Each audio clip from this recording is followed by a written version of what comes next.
Hey, it's me, MLB. Here is chapter 27 of Cute Little Love Letters. This one is titled, Help the Baby. Are you and he dating?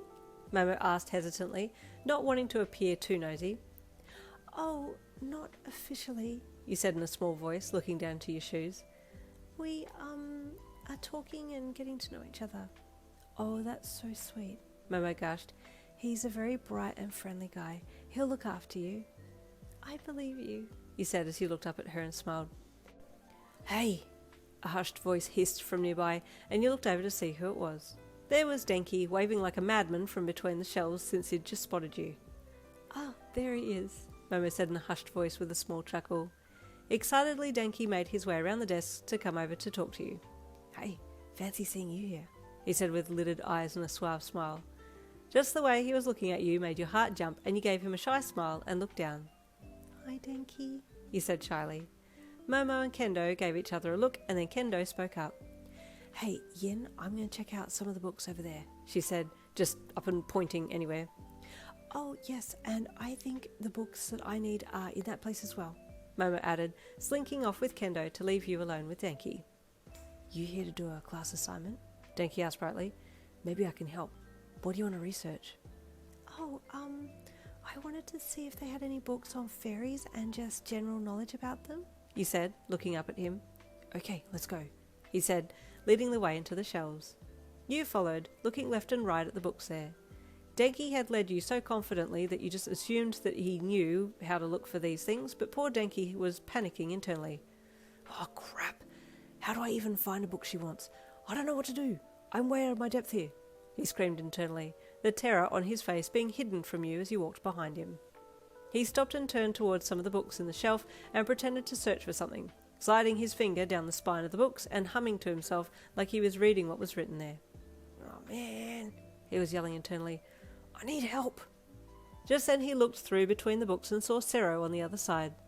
He gave you a quick side glance to see what you were doing, and then seeing that you were distracted by something, he made a small noise to get Sero's attention. The black-haired classmate was facing towards the shelf that Denki was facing, so the small noise drew his attention and he looked up. Help, Denki mouthed with a begging face. What? Sero mouthed back, doing a questioning body language. Book, Denki pointed while mouthing. Help, Yin, look, he signed, pointing off to his left. Sero seemed to have understood and nodded. Wait.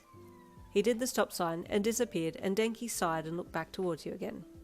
You had crouched down and were looking at a book on the bottom shelf, so he stayed still and waited for Sero to return. The black-haired classmate returned shortly with another classmate of his, Jirou, and she gave Denki a black look and fed her earjack through the shelving for him to speak into it so that she could hear what he was saying.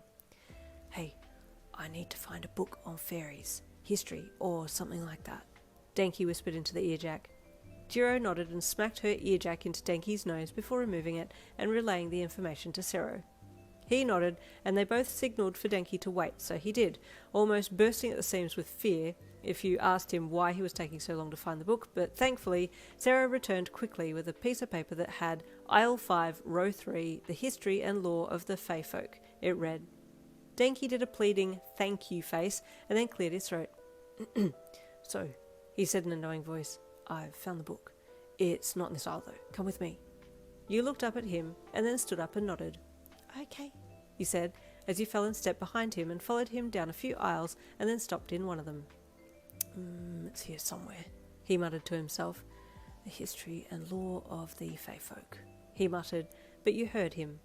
Yes, that's exactly the type of book I need, you thought as you followed. Suddenly he stopped dead in his tracks and turned to the shelf and reached up. Oh, here it is, he said excitedly, quickly ripping something off the spine of the book and pulling the book out for you and turning to you to hold it out. You read the title of the book, and it was exactly the same title that you had heard him mutter. How did he know such a book existed? You wondered. He's clever, that's for sure. He must know this library well. You took the book from him and thanked him, grateful for his help. It's no problem, he said valiantly.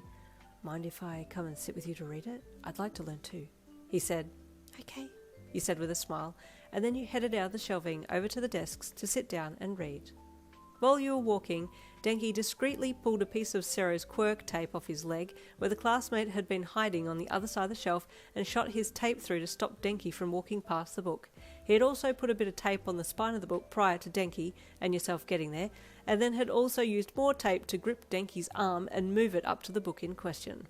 Props to Sero for this one, wingman of the year type beat. You took a seat and Denki sat down beside you, pulling his chair closer over to yours so that you were almost touching, and sat down as closely as he could to you. "Anything in particular you're looking for?" he asked softly as you opened the book. "Here, let me help you," he added as he reached for the same page that you were holding, his hand touching yours. Both of you moved a little quickly to avoid the touch, cheeks burning as you made hurried excuses for your actions. "Sorry," he said. "You turn them. I was being too hasty." You giggled shyly and went to turn the page while Denki stretched with a fake yawn and placed his arm across the back of your chair, leaning into beside you to see the book. "I don't really know exactly what I'm looking for," you admitted. "Like I said before, I don't really know a lot about my family history. I don't even know what race of fairy my family is from," you added sheepishly. "The cute fairy line?" Denki said, and he said it so assuredly that it made you giggle. You had a few other students give you a hush sound, so you quickly stopped giggling, and Denki apologised in a whisper. "Sorry," he whispered into your ear, his gentle breath on your ear making your body tingle. You giggled softly and gave him a cute little side glance before looking back down at the book.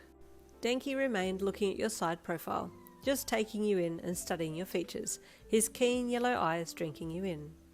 His eyes travelled from your cheekbones to your ears, and for the first time he noticed that they indeed were slightly elven-shaped, similar to your dad's, but not really obviously, just a little, that made your ear shape really cute. Without thinking, he gently lifted his hand and ran his fingers softly over the outer edge of your ear, and you jumped with surprise at him touching such a sensitive spot so unashamedly. He suddenly realised his mistake and apologised quickly. I'm sorry. I shouldn't just touch you without thinking. I just saw how cute your ears are, and I wanted to touch them. I'm sorry, that's a little weird, right?" No. I'm just not used to somebody touching my ears," you said shyly. It's okay, but maybe not here where everyone can see?" "Sorry," he said again, his cheeks burning red with embarrassment as he sat back a little and looked down. "Someone needs to help this guy," Sero said quietly to Kiri. The pair were sitting a little distance away watching Denki fight for his life. He just looked like an excited puppy that didn't quite know how to express himself yet. "Tonight, we'll give him some tips," Sero said with a sigh. "Yes, please, he's all over the place. Someone help this poor child." Stay tuned for chapter 28 coming tomorrow. I'll see you then.